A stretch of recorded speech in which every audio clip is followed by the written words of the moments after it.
like Thai green curry? I'll show you how to cook.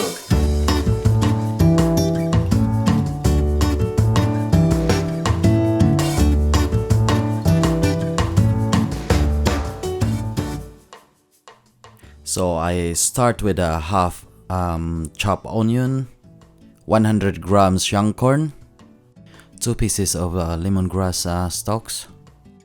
I like half slice and half smash. Next one is aubergine. Just slice it this way.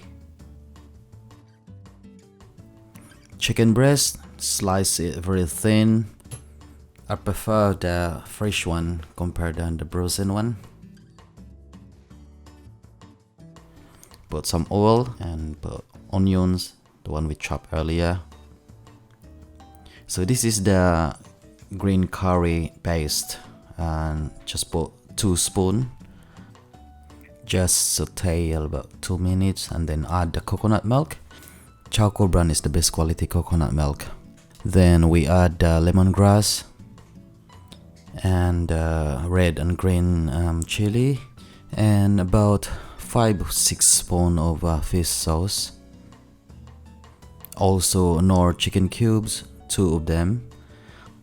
Palm sugar about 4 spoons.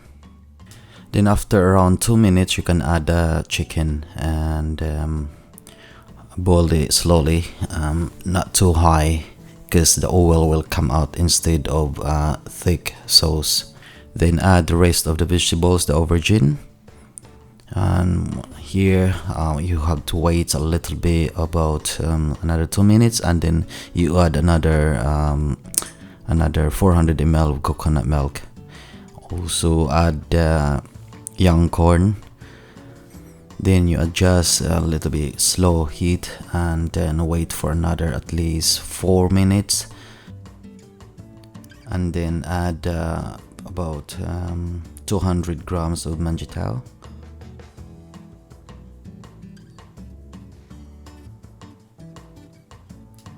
And here I added about half teaspoon of salt, and mix it a little bit and wait for another 2 minutes, and then add lime leaves.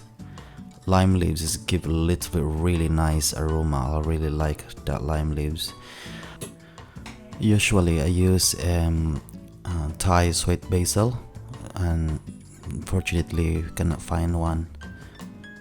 For the final taste, I added a little bit more palm sugar, and I'll leave it another 5 minutes, very slow heat before we serve. And here we go, guys. It's ready and it's perfect, and I think this is my specialties with the Thai food. So comment below and tell us what kind of food you want us to cook. We got so many experiments that got it from restaurants, and then we're recreating our own way. So we got steamed fish. There's so many. Yeah, please guys, don't forget to subscribe, and we'll see you next time.